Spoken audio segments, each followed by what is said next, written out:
something is shifting. What we were told was permanent is being questioned in real time. This is not simply chaos, it's an inflection point, or perhaps more precisely, a rupture. A rupture not chosen, but triggered. The point, however, is not the trigger. The point is our response. A moment when the future can bend toward what we choose to rethink and rebuild. But we cannot reimagine society without first reimagining ourselves. Remember this. Every system reflects the beliefs of the society that created it. Welcome to Inflection Point Podcast, where Reimagine We begins with Reimagine Me. Well, hello, everyone, and welcome to Inflection Podcast. We created this space for reflections and reflective conversations about personal empowerment, community engagement, and cooperation. So in these reflective conversations, we think together in real time, explore meaning, experience, and ideas with curiosity without trying to persuade or perform.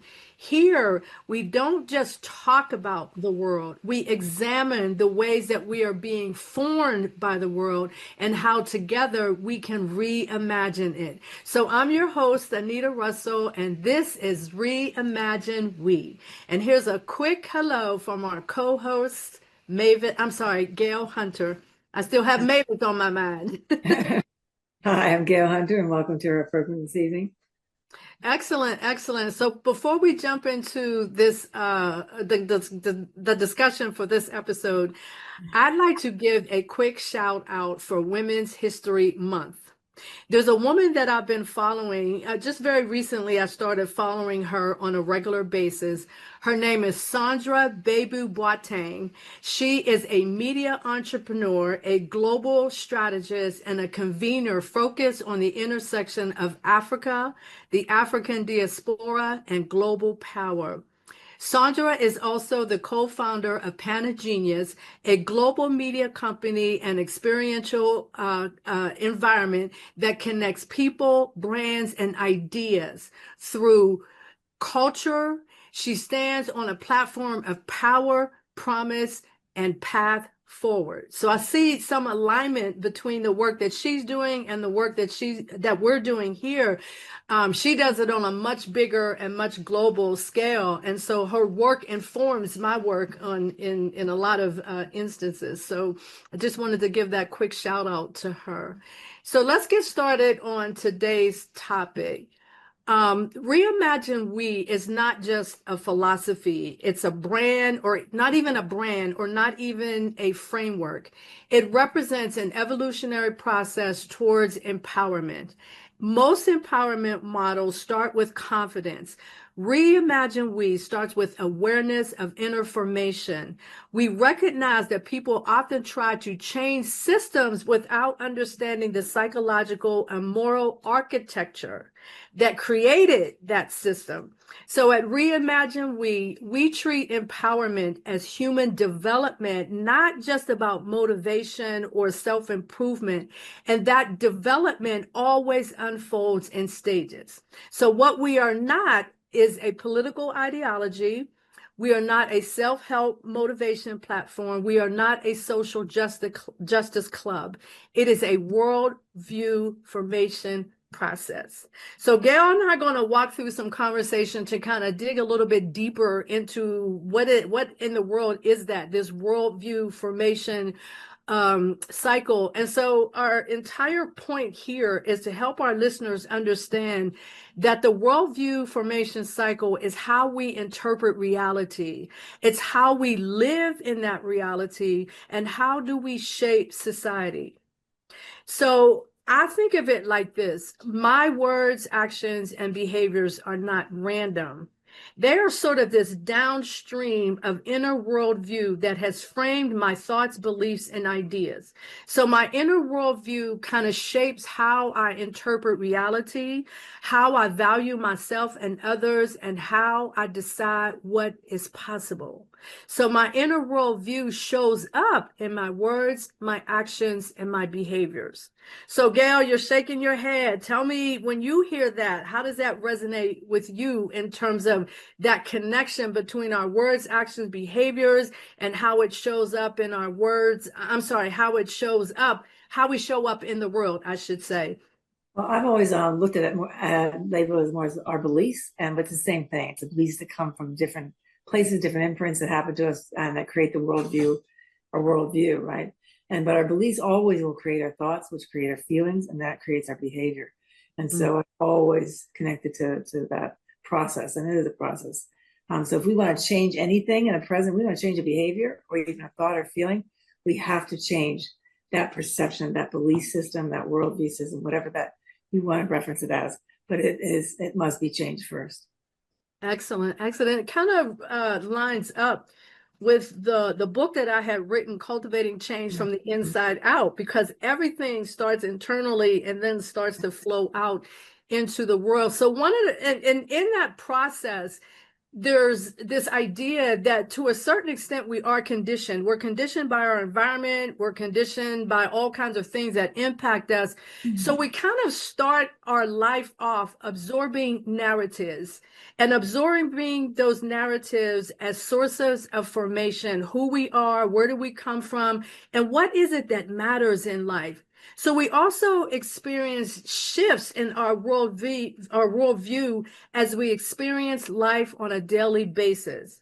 And that experience is sort of enfolded in family stories, culture and historical roots, media exposure, our own identity and self-concept, fear, trauma experiences that we have, and also our education. And so all of these things sort of come together in terms of molding how we begin. And I'm looking at this sort of from the standpoint of when we are growing, when we are in our childhood, and all of these different experiences that we're having that over the course of time are shaping us, right? So I want to give a quick example of how that shift in worldview can occur even as we're young children and as we're growing up. So there's a experience that I've read that Martin Luther King Jr. had as a child, as a 6-year-old child. And this experience kind of represents what we're talking about with this shift in worldview. So he started off with this childhood friend, right? So at the age of 6, he had a very close friend with a white boy who lived nearby. They played together on a regular basis. They enjoyed their childhood together without any awareness of any racial divisions. And then something shifted in the nation, and that shift came about as a result of the creation of Jim Crow laws, right? So if you could imagine Martin Luther King having this really good friend, they're just hanging out on a regular basis. These Jim Crow laws get enacted, and all of a sudden there's a change in how he and this friend are allowed by law to interact with one another. So the friendship changed abruptly when the boy's father forbade them from playing together. The father stated, "We are white and you are colored." And this was kind of highlighting the harsh realities of segregation under Jim Crow laws. So this moment was pivotal for Dr. King, as it introduced him to the concept as a 6-year-old of racial discrimination. And then there were the family conversations. So now there's been this shift, and now the family needs to have a conversation to kind of help little Martin understand what was happening. So Martin Luther King shared his experience with his parents, and they explained the history of slavery and racism in America. His mother and father emphasized the importance of love and understanding despite the hatred that he might have felt, right? This early lesson helped to shape his future commitment to nonviolence and equality, influencing his lifelong dedication to civil rights. So the whole entire point is that he had an experience that reshaped his worldview. And I know we all can think of those types of experiences that we've had where where our worldview was shaped in one way or another. So Gail and I are going to share our own personal story of a worldview shift. So I'm going to shift the conversation over to Gail, and she can share her experience, and then I'll share my own. Okay. So a bit of a backstory. When I was 4, my family moved from Philadelphia to Pittsburgh, and they moved to a small town outside of Pittsburgh that is a fairly, at current time, this is in the 50s, but currently it's a very upper class income town. But at that time, it wasn't. It was pretty diversified. And it was also diversified culturally and socially. And and I went to the public school, so there were children there that skin was white and skin was brown, skin was darker than brown, and everything in between. And so I grew up with that. But at 14, my parents decided the house that we lived in was too big, and because my sister and brother went away to school and on their own. And so they moved me to a township called Peters Township in the South Hills area of the city. Now, this was a area at that time in the 60s, probably like 65. I was with at 14. And that was just getting developed. And so they're developing these plans, and these big, very nice homes were being built. And most of the people that went to school itself, I think there were 200 kids in my graduating class, so it was small. It was just starting to get developed. And then eventually, right now, it probably looks extremely congested, and it's very, very developed. But back then, there's still farms and so forth. But when I was in when I was in 8th grade, there was a family that moved into this area that was Black, and somebody burned a cross.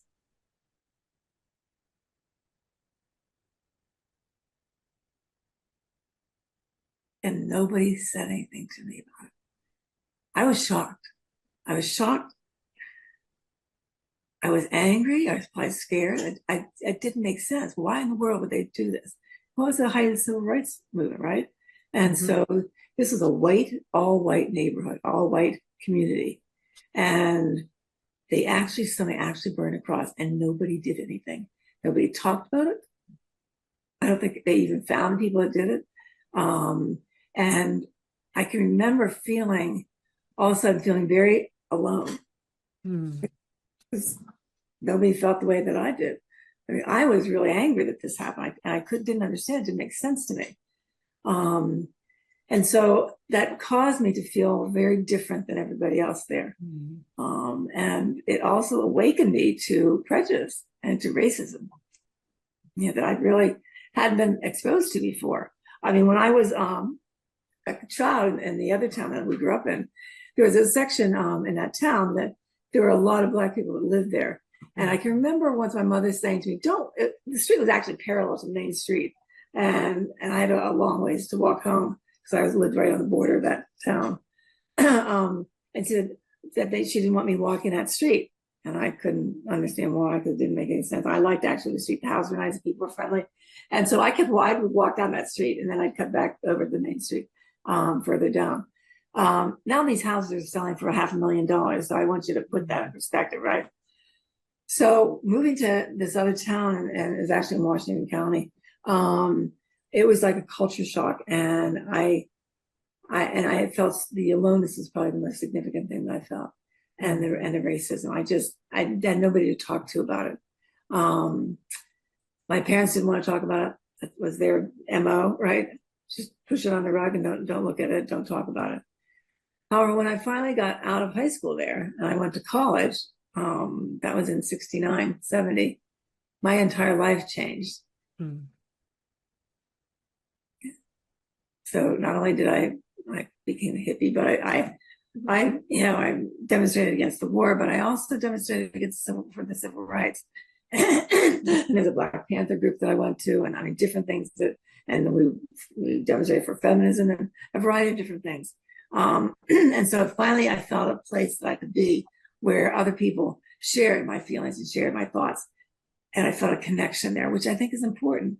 And so it allowed me to shift my belief system from I feel this isolation, aloneness to no, I'm not alone. Yeah, this isn't okay. What's going on here? And so it really helped heal those younger wounds that I experienced when I was 14 or 15. Excellent, excellent, Gail. Thank you for sharing such a personal story. Yeah, and I can definitely appreciate everything that you said. And there are elements of your story that kind of parallel my story as well. So for me, it was when a major shift for me happened when I was about 14 years old. And there was a merger. So I grew up in a small town called Homestead, right?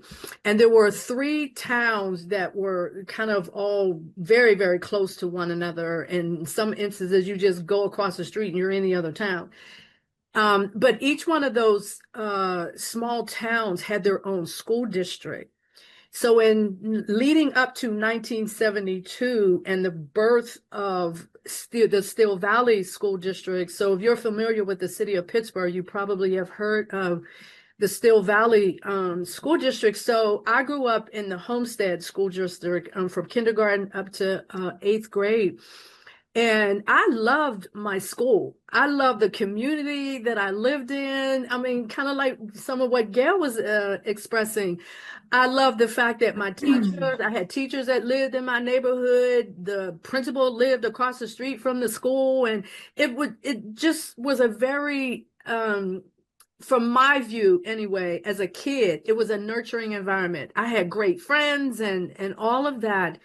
But then in 1972, in the fall of 1972 is when, we started this going into this new environment.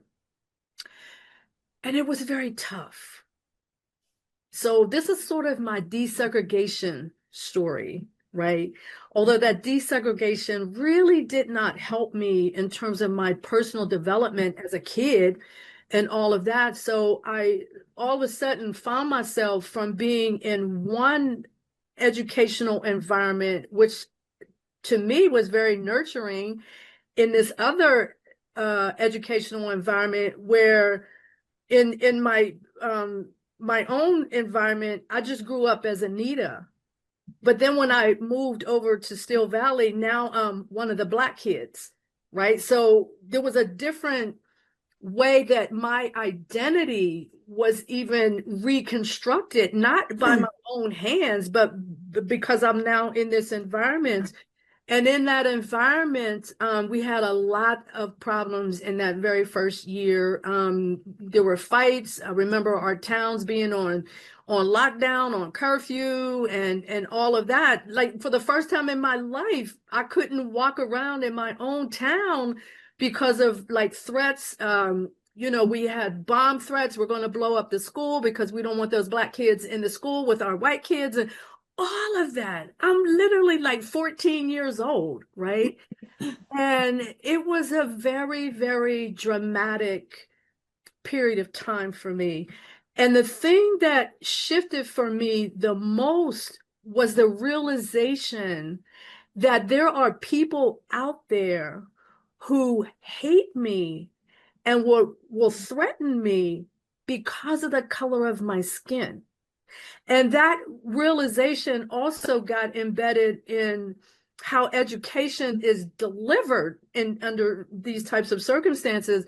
And I was in a physics class. Now, I was always like that kid that was taking all the science classes and the math because I knew I wanted to go and be a research scientist or go to medical school and all of that. And so I was used to taking, just really getting into the science classes. And my teacher, I just remember sitting in the classroom and discussing a particular physics topic, and my teacher was asking questions, and I raised my hand because I knew the answer, and my teacher completely ignored me.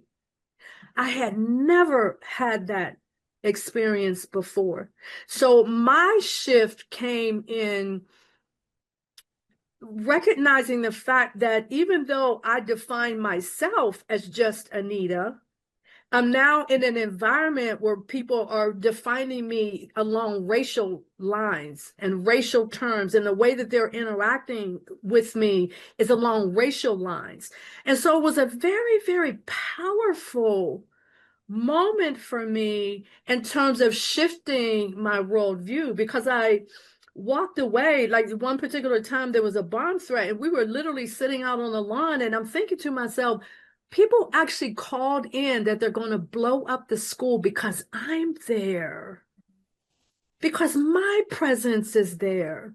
So it started to help me to redefine myself and be able to see myself within a broader context, and all of that. And it was just a very defining moment for me. And it was that moment, like Dr. King, that you realize, hey, you're Black. And there are certain things that you're now going to have to deal with in the world because you're Black, and all of that. So when I think about Gail's and my story, there are like some components there that I'd like to kind of move into and talk about a little bit. First of all, is we each have a core story, right? And that's kind of our narrative. And it was that thing of leading up to who we were in that moment. Where did we come from? What were the things that mattered to us? And then there were the questions. We both experienced something. Now we're asking questions. So the questions were around things like truth, purpose, destiny, meaning. Like, what does it mean now that I'm in this desegregated situation? Like, what does that mean for me now in terms of how I live my life as a 14-year-old kid on a daily basis? And Gail, I'm sure you probably had those same types of experiences. Like, my core story was this thing, and then all of a sudden I got shifted into a different thing. Now I have all these questions.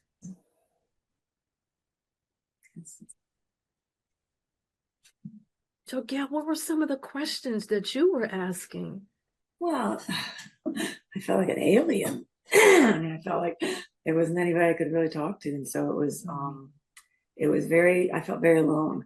And it just didn't make sense. I always try to look for what makes sense, right? What's just and what is just, and that it never felt that way.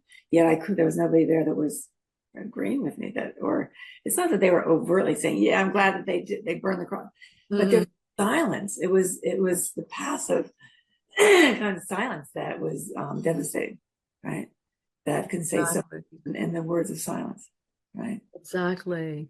So for me, it shaped my perception also along the lines of my identity, which is one of the things that I had talked about.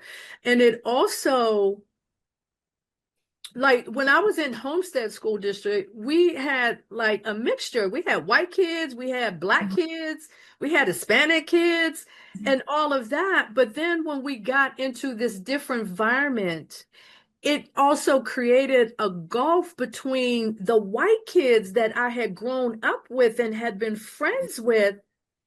So that shift was very dramatic, but it also at the same time pulled the Black kids together in a much stronger, more like community type of thing. Because now it's like we have to go to school, we have to watch our backs, we got to not only watch my back, but I'm going to watch my friend's back over there. So it became a very different type of environment than we had originally. And so the experiences that we had, the fighting and, the bomb threats, and we were learning lessons along the way. And all of those lessons were molding us in terms of how we see ourselves. Right? You were also reacting to trauma. I mean, you were hyper vigilant and you're describing all the different aspects of a reaction to trauma, because that had to be what you felt. It felt traumatizing, what you were experiencing. Very much so. Very much so. Yeah. And just having a different relationship with teachers was new to me as well. Like I said, I grew up in a community where we had teachers that lived right in our community. The principal lived like 5 minutes from the school, and it was just a different, wholly different type of experience once the merger came, and it divided. You think like doing something like that, the intention is not to divide. The intention is to bring together, but all it really did was divide us.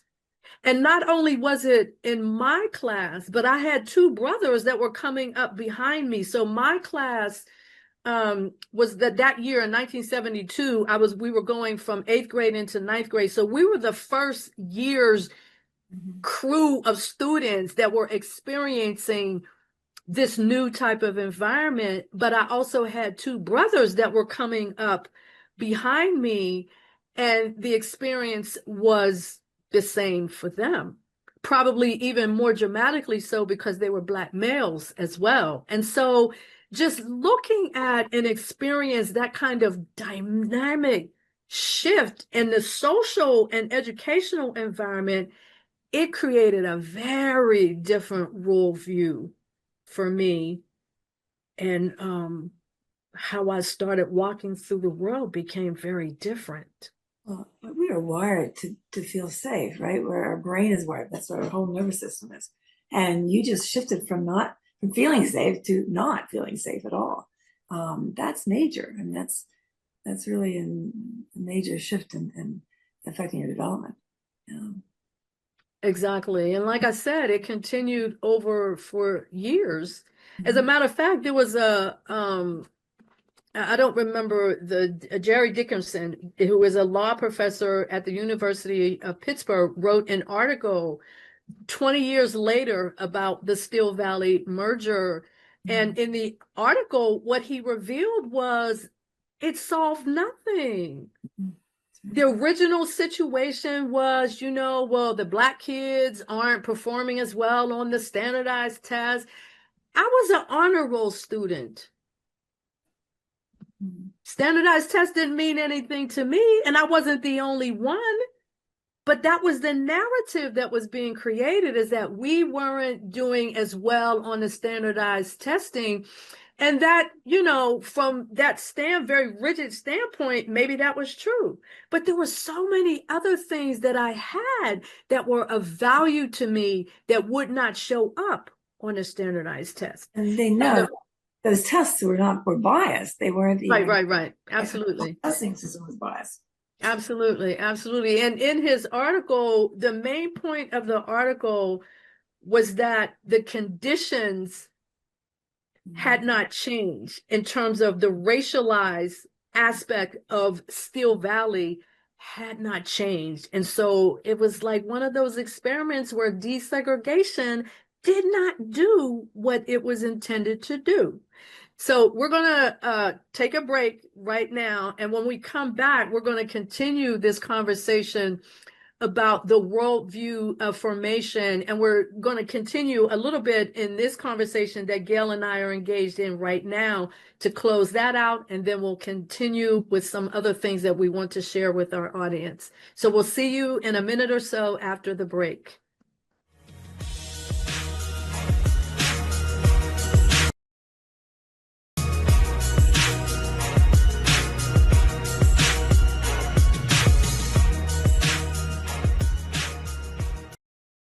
What if your training isn't enough?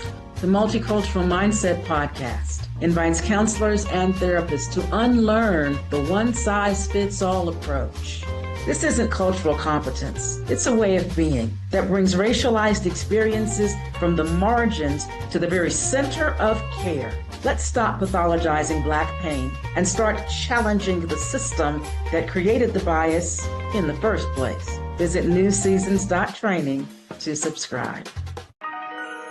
What if one decision could change everything? Cherise Evans, best-selling author of The Power of One, The 5 Essential Keys to Success, knows that transformation starts within. Let Cherise help you discover your authentic self and live with confidence, purpose, and joy. Whether you're ready to grow your career, your relationships, or your mindset, Cherise can show you how to elevate. Book with her today at shareevans.com. There is more to life than simply surviving or even thriving. There's flourishing. High performance and quantum success coach Beth Larson helps you calibrate and elevate your life. Beth specializes in working with women who want more from their life, more energy, joy, passion, connection, and more meaning. As your coach, she will help you get clear about your life, prioritize what's important, and become a master of your energy. Visit BethLarsonCoaching.com. Are you ready to break free from self-sabotaging patterns and reclaim your power? I'm Beck Nelson, licensed therapist, spiritual mentor, and psychic medium, helping individuals achieve true personal liberation through my Beckology framework. This step-by-step system shifts your mindset, strengthens your intuition, and empowers lasting change. Work with me through single sessions, 90-day or 6-month programs, or explore my courses, books, and coaching. Visit becknelson.com to get started. Do you want to become a host? Start your own podcast to inspire, persuade, and influence others on what you're passionate about? At the Transformation Network, we can help make your talk radio dreams happen. Let's take your hopes, dreams, and passions and put them on air today. Email us at host@transformationtalkradio.com to learn more about becoming a host of your very own show.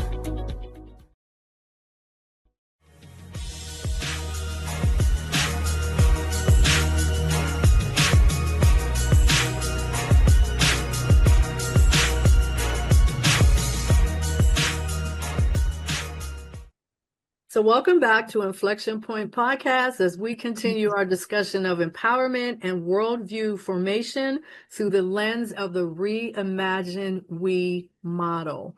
So Gail, I'd like to kind of continue our conversation with the stories that we had experienced with our own shift in worldview, and kind of think about it through the lens of things like trust, belonging, meaning, and identity. So talk about those things and how they showed up for you in terms of like your culture, how you visualize life, and all of that. Well, I think the biggest things I felt mistrust, right? I felt tremendous mistrust, and it probably affected me throughout high school, among other things too. But that and don't get me wrong, I was pretty engaged in interaction with people, but I never kind of joined a clique, or never kind of was friends with a lot of different people. Mm-hmm. And I think as I'm looking back, is a level of trust and feeling safe, right? That I didn't feel connected until I hit college, I think. And there are enough people that were believing as I was believing, and I held those same truths and validated who I was, what I've always believed.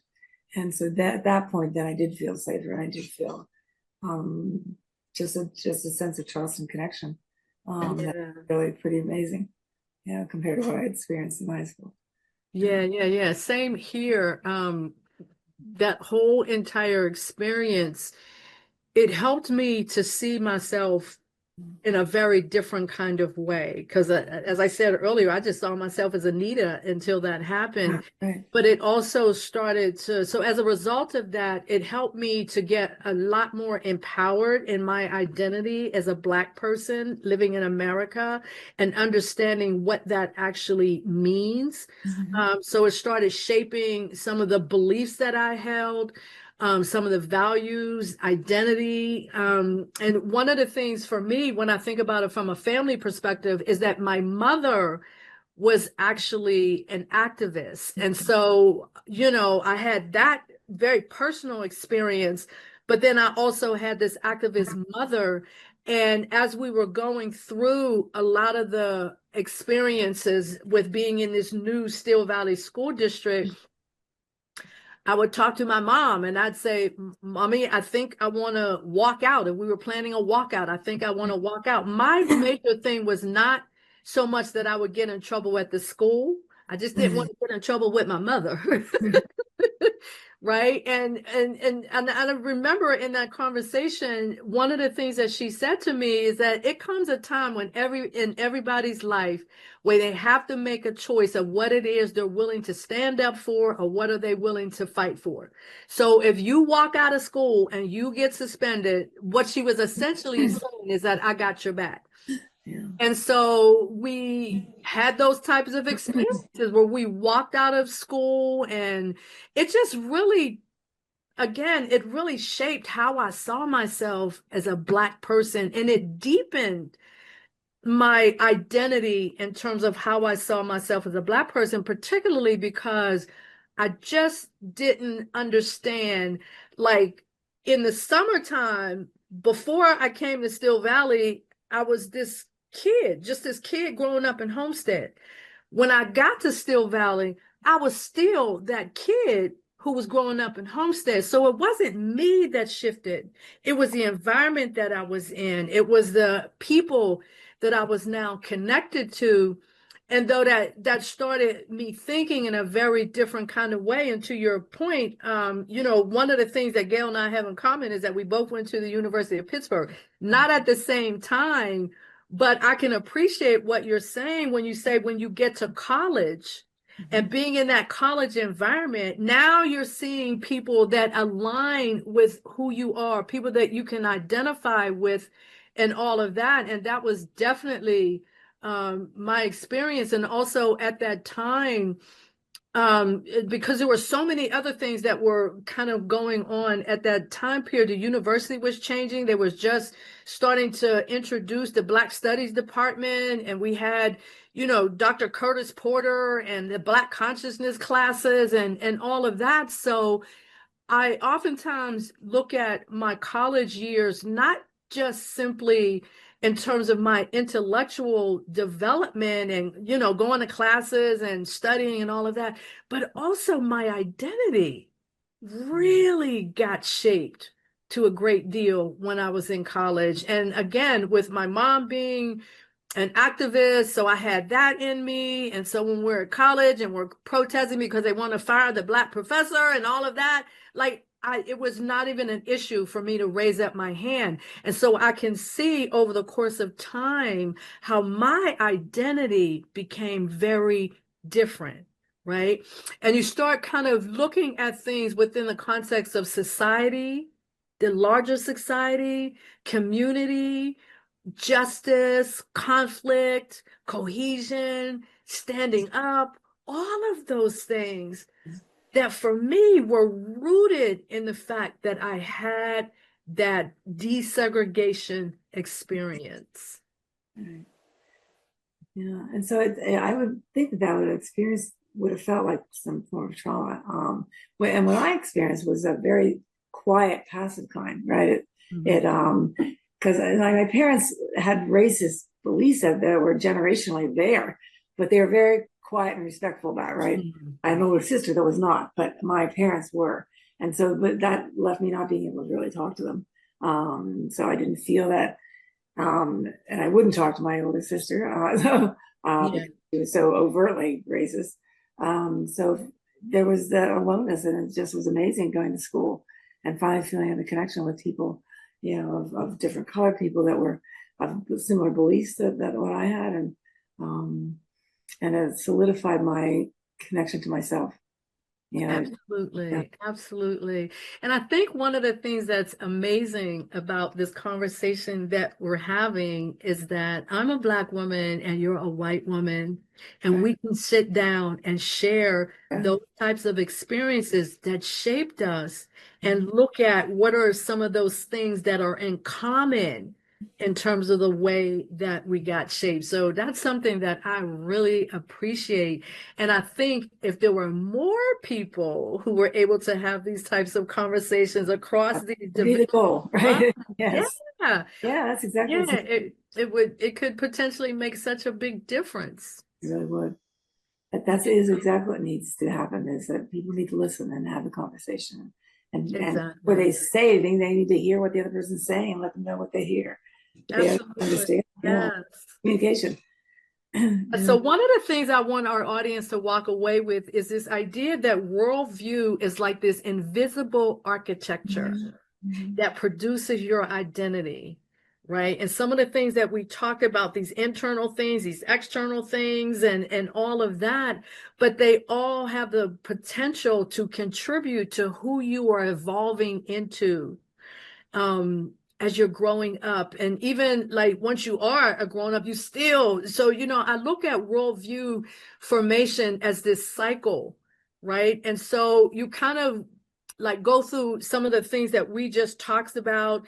And, but over the course of your life, the cycle continues either consciously or unconsciously, and it's showing up in your actions, habits, policies, relationships, institutions as you're getting older and your world is expanding. So you go through these moments where you're redefining or reformatting or reforming your worldview.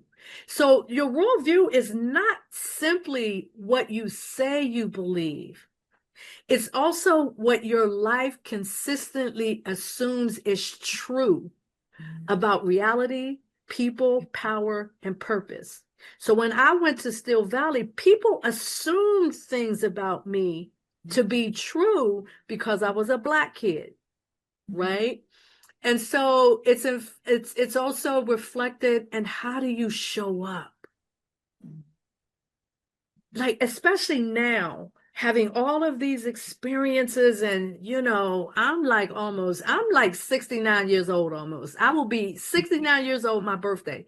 And when I think about my own worldview evolution over the course of time and the different things that impacted me, like when I went to Africa, I've been to Africa twice, and I didn't go there as a tourist. I went there to work.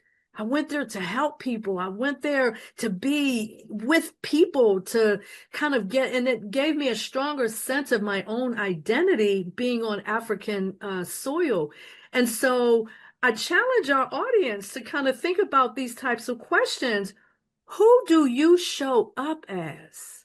And How you have to do you realize that show up? Go ahead, Gail. when you look at racism, no one was born racist. Right, exactly. You're not going to pick up an infant anywhere and say this baby is already thinking that. Of course not, because it's all the imprints from the beliefs and that's been passed on and continue being carried. But it's important that we each look in that mirror and say, who am I? What do I believe? What do I hold connection to? And who do I show up as you said? Mm-hmm. How do I show up? Exactly. Yeah. And when you show up, what are you representing when you show up? Or who are you representing? Or what ideology are you representing when you show up? And is it in direct lineage with who you are, who you believe in? Yeah, absolutely. Absolutely. And when you go through this process of examining how you show up or who you show up as, there's another fundamental question, like, why do you show up as you do? Like when I think about like Christian nationalism, or when I think about white supremacy, it's kind of like why do you show up the way that you do? Mm-hmm. And whether or not people actually examine that I and really dig into it to have that sort of critical self-reflection moment. Why do I show up like this? Right? And I can remember I've shared this story multiple times with Gail. The first time I had gotten invited to Gail's organization, she has an organization called OMA Pittsburgh, right? And this was at the time when I first moved back to Pittsburgh after living in the New Jersey, New York area for about 30 years or so. And then I found myself back in Pittsburgh, and I was looking for connections. I had family here, but I didn't have any friends, because I was gone for so long. And Gail's organization is one of the organizations that I ended up connecting to, because my rationale was, well, you always do and have done well in working with nonprofit organizations. So identify some nonprofit organizations in the city of Pittsburgh, and there you go. And Gail's organization was literally the first one that I had gotten introduced to. And I got introduced to it through an Uber driver who happened to be a member of Gail's organization. And we got to talking, and she invited me to an event that OMA was hosting. And I decided to go. Now, when I got there, and the place was beautiful, oh my gosh, the space was amazing and all of that. And when I got there and I walked in, I realized you're the only Black person in the room. And so in that realization, I had to make a choice. Like, okay, how am I going to show up in this space? And what I decided to do was that I'm just going to show up in my humanity of who I am as a human being. And I'm just going to see how it goes. So I'd say within about no more than 10 minutes, I didn't even have to think like that anymore because I felt, I'm going to use this word, I felt like I was in a safe environment where I could literally just show up as Anita. And that was the first night that I met Gail Henderson. I'm sorry, you're not Gail Henderson. I have somebody, another friend of mine named Gail Hunter, and it was a wonderful experience. And this was in 2017, 18. It's now 2020, 26, and Gail and I are still friends. And we can do this type of work together. Amazing. That's pretty amazing, I think. Well, and for Oma, it was one of the basic values was that we are open and we are here, and if you don't share that value, that worldview, as you said, that it probably would not click, it wouldn't work. We are, because we're basing it in humanity and open to humanity. Exactly. So there were, in that situation, there was two dynamics that were at work. The first dynamic was me as a Black person walking into this space. But the second dynamic was the white folks that were in there receiving the Black person who had just walked into his space. And it was that interaction, or that catalyst, if you will, that sparked a friendship that still exists to this day. And I say all of that to say, people out there who believe that there's no way that Black can live with white and make it be an incredible, empowering experience, I beg to differ. Yeah, me too. Because Gail and I represent something that doesn't even fall into that category. Right. And it's something that I've appreciated all of these years. As I have too. Yeah. So we are literally sort of winding down, and I wanted to share some episode resources that we have, because as this conversation begins to grow throughout the rest of the year, I really would like our audience to have the opportunity to kind of participate in the conversation. Obviously, we don't have people call in or anything like that. But one of the things that we started to introduce was something that I call reflection ethos. And basically what that is a follow-up to our episodes that allow our audience to kind of contribute to the Reimagine We journey, their own Reimagine We journey. And so if you, to our listeners, if you go onto the page where the description is for this particular episode, there's an area in there called giveaways.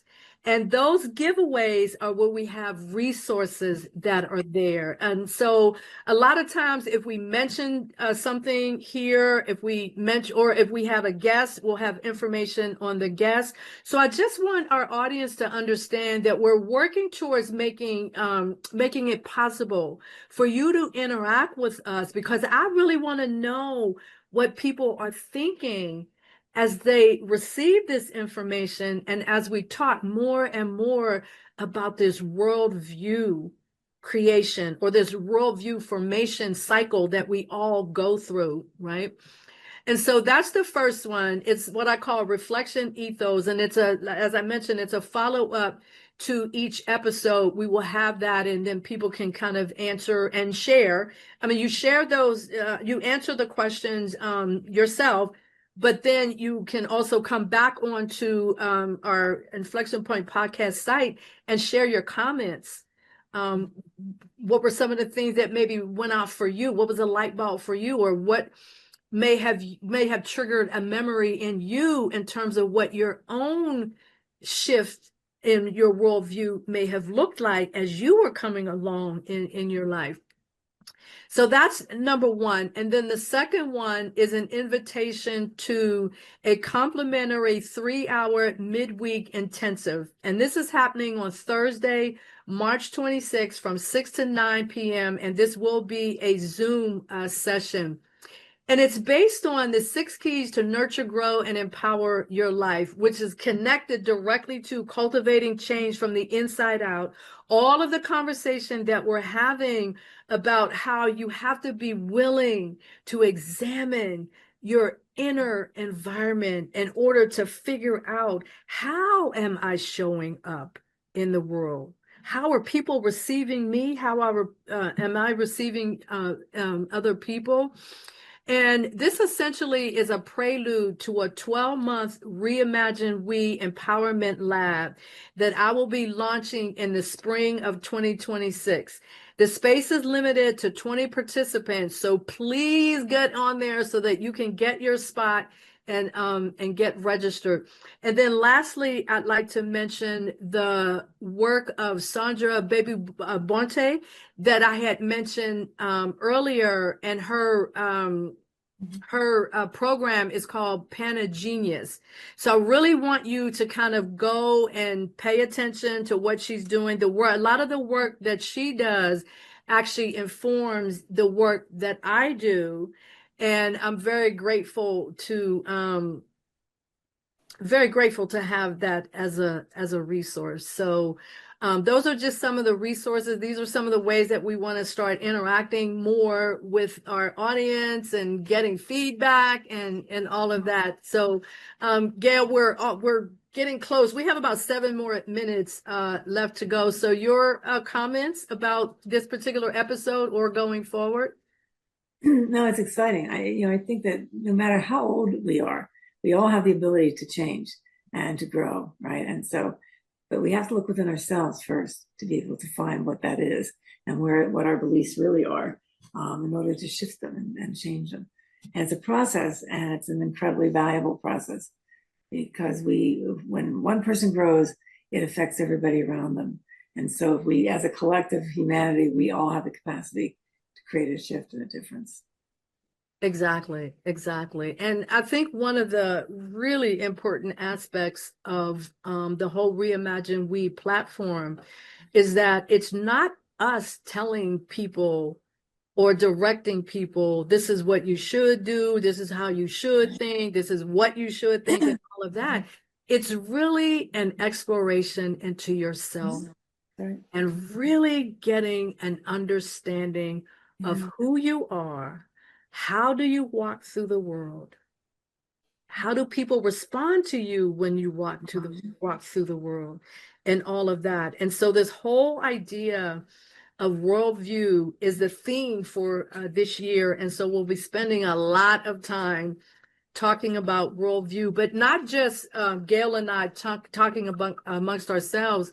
Our intention is to have guests that come on that kind of fit within the context or can relate to or connect to what it is we're talking about. So I'm looking definitely for guests that would be interested in being on our show. And I just realized I meant to put in our area for resources. I'm going to have to go back and add that, because I wanted to add a guest inquiry form. And so that'll be a place where people can go and just kind of, it's just a quick, maybe a 5-minute form. We just want to get a sense of, if you are interested in being a guest on our show, a sense of where you're coming from, because this is not a debate platform. This is an information platform. It's a formation platform. So I set up the inquiries so that people have a very strong understanding of what our show is intended to be about. It's not intended to be controversial or debating or anything like that. It's really intended for people to kind of get that stronger sense of what worldview is, how we operate, how it shows up, because it's there. It is absolutely there. So I'm going to close out now with these final words that I'd like to share. And so if you think of Reimagine We as co-creating culture and society, that's how I think about it. The cause of freedom is not the cause of a race or a sect, a party or a class. It is the cause of humankind. And this is a quote from a woman by the name of Anna Julia Cooper. This quote it was in 1892 when she made this particular quote. She's an African-American author, educator, and activist.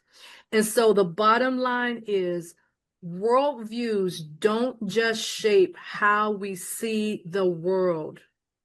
They shape the world that we build for one another. So it's a different way of sort of starting to look at things, starting off with looking at yourself, that your own critical self-reflection and that. So I'm hoping that you will continue to join with us and be a part of the conversation. We are here on Transformation Talk Radio and the Transformation Network every first and third Wednesday of the month at 3 p.m. Pacific time, 6 p.m. Eastern time. Gail and I are here, and we have a new exciting topics every time we get together. So don't forget to register for the complimentary 3-hour midweek intensive. That's Thursday, March 26th on Zoom. And you can get the Reflection Ethos, which is that episode specific resource, and discover the voice of the woman that we highlighted for Women's History Month. So I think at this point, we'll sign off, and we'll see you next time on Inflection Point Podcast. Thank you. Thank you for tuning in to Inflection Point Podcast on the Transformation Network. To discover more about the Reimagine We platform, subscribe on Substack at anitadrussell.substack.com.